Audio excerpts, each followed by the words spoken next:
Society சார்பாக எங்களுடைய நன்றிகளை வாழ்த்துறை தீர்மானத்தின்படியாக எங்களது முதல்வர் அன்பின் முதல்வர் திரு மு.க. ஸ்டாலின் அவர்கள் ஆலய கட்டுமான பணிகளுக்காக உடனடியாக அனுமதி வழங்க வேண்டும், ஒரே மாதத்தில் தர வேண்டும் என்று ஆணையிட்டபடியால் இந்த நன்றிகளை தெரிவித்துக் கொள்கிறோம். அதே போலவே ஏழை எளிய சிறுபான்மை ஊழியர்களாகிய சிறுபான்மை சேர்ந்து மறுசீரமைக்கவும் முதல்வர் அவர்கள் நிதியை ஒதுக்கி ஆதரிக்க வேண்டும் என்று எங்களுடைய யுனைடெட் வெல்ஃபேர் கிறிஸ்டியன் சொசைட்டி சார்பாக ஒரு வேண்டுகோளை வைக்கிறோம். முதல்வர்களை கர்த்தர் ஆசீர்வதிப்பாராக. நன்றி நன்றி. கடினம் என்று நினைத்தாலும் கூட அநேக பாஸ்டர்ஸும் பிஷப்ஸும் வருவதற்கு ஆண்டவர் உதவி செய்தார். இதை முன்னின்று நடத்துகிற இதன் தலைவர் அப்போஸ்தலர் தங்கச்சன் அவர்களாகட்டும், இன்னும் அருமையான கோஆர்டினேட்டர் பிரதர் புஷ்பாகரன் அவர்களாகட்டும், இன்னும் பொருளாளர் சகோதரர் விக்டர் பாஸ்டர் விக்டர் ஆகட்டும், இவர்கள் ஒவ்வொருவரையும் நான் வாழ்த்துகிறேன். முன்னின்று நடத்திய பாஸ்டர் பீட்டரையும் கூட நான் வாழ்த்துகிறேன். இந்த நாளிலே அவர்கள் இல்லாத ஒரு சூழ்நிலையிலே, தலைவர் இல்லாத ஒரு சூழ்நிலையிலே அவர்கள் என்னோடு பேசிய பொழுது நான் சரி என்று சொன்னேன். என்னுடைய அறிமுகம் இதிலே குறைவாக இருந்தாலும் கூட ஆழமாக இந்த UCWS என்ன செய்கிறது, என்ன அவருடைய திட்டப்பணிகள், என்ன அவருடைய விஷன், என்ன மிஷன், என்ன ஆக்ஷன் பிளான், இதையெல்லாம் நான் அதிகமாய் கவனித்து வந்தேன். இந்த நாளிலே ஜெபத்தை குறித்து பாஸ்டர் பீட்டர் சொல்லும் பொழுதும் கூட எந்த போதகர்கள் எந்த பிஷப் ஜெபித்தாங்களோ அவர்கள் எல்லாம் ஒரு ஃபோக்கஸ்டு டைரக்ஷனில் தான் நம்ம ஜெபித்தோம்.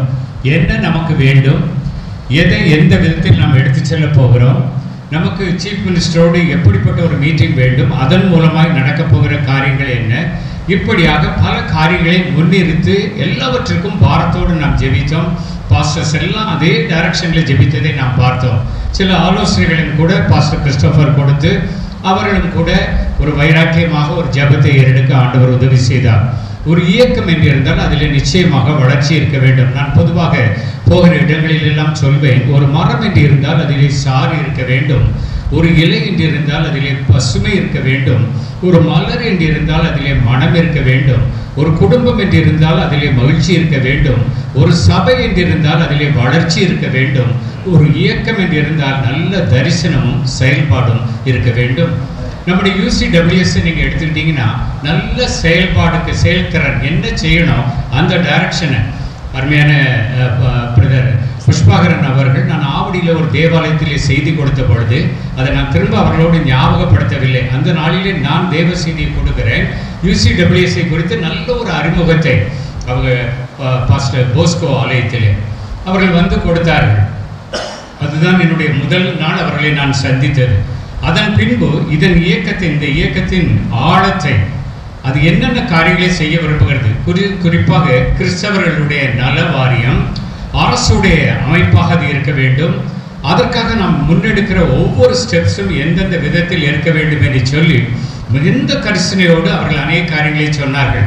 அதை முடித்த உடனே நான் ஒரு லா படித்த ஒரு மனிதனாக இருப்பதனாலே நீங்கள் லாயரா என்று கேட்டேன், அட்வொகேட்டா என்று கேட்டேன். அவர் இல்லை என்று சொன்னார். எனக்கு மிகவும் ஆச்சரியமாக இருந்தது. இவ்வளவு ஆழமாக பாஸ்டர் விக்டரும் கூட தொடர்ந்து எப்பொழுது அவர் தொலைபேசியில் இந்த ஆழத்தை, அவருடைய அன்பை, இதன் மூலமாய் நாம் செய்ய போகிற காரியங்களை, அது அவர்களுக்குள் புதைந்திருக்கிற அநேக காரியங்களை அவர் வெளிப்படுத்தியதை நான் உணர முடிந்தது. முதலாவதாக நமக்கு முடியும் என்ற ஒரு எண்ணம் வேண்டும் என்று தான் அருளாளர் விரும்புகிறார்.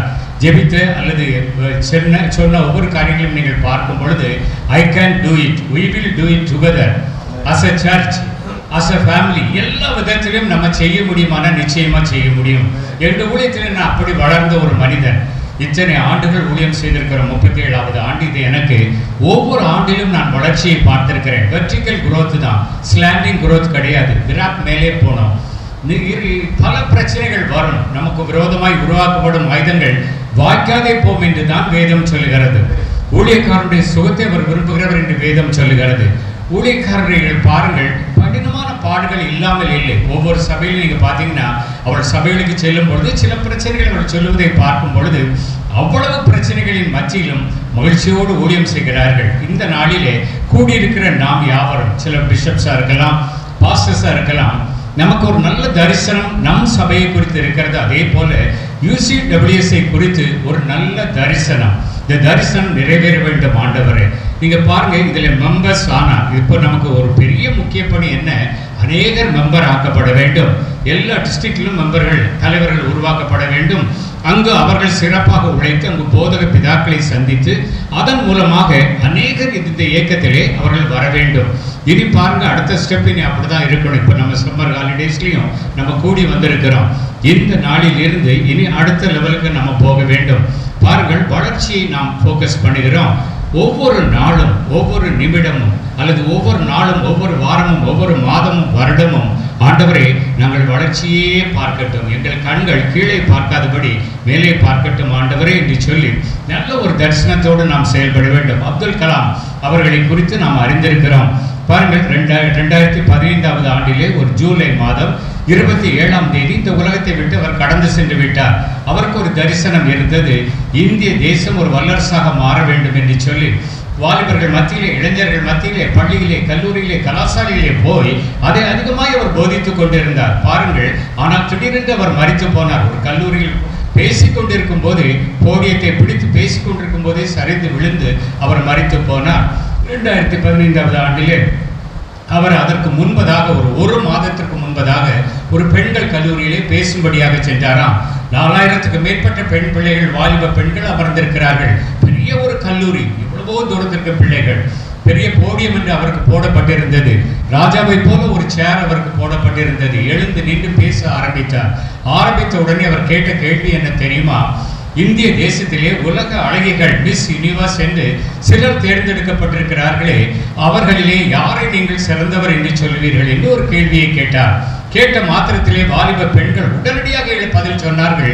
ஐஸ்வர்யா ராய் என்று ஒரு பெண்ணுடைய பெயரை சொன்னார்கள். அவள் மும்பையிலே பாலிவுட்டில் ஒரு நடிகையாக இருக்கிறாள். சரி சொன்னார்கள். அவர் என்ன சொன்னார்? இது என் முக்கிய கேள்வி அல்ல. அடுத்த கேள்வி அவர் கேட்டார். என்ன கேட்டார் தெரியுமா? அவள் எதற்காக, எப்படி தேர்ந்தெடுக்கப்பட்டாள் என்று உங்களுக்கு தெரியுமா என்று கேட்டார். கேட்ட மாத்திரத்திலே ஒரு பெண் சொன்னால் அவள் மிகவும் அழகானவள், ஒரு பெண் சொன்னால் நன்றாக படித்தவள், ஒரு பெண் சொன்னால் அவள் மிக அழகாக ஆடையணியை தெரிந்தவள், இன்னொரு பெண் சொன்னால் நடைபயிலை தெரிந்தவள். 6 பேர் அப்படி எதையோ சொன்னார்கள். 7வதாக பின்வரிசையில் ஒரு வாலிப பெண் எழுந்து நின்றாள். ஐயா,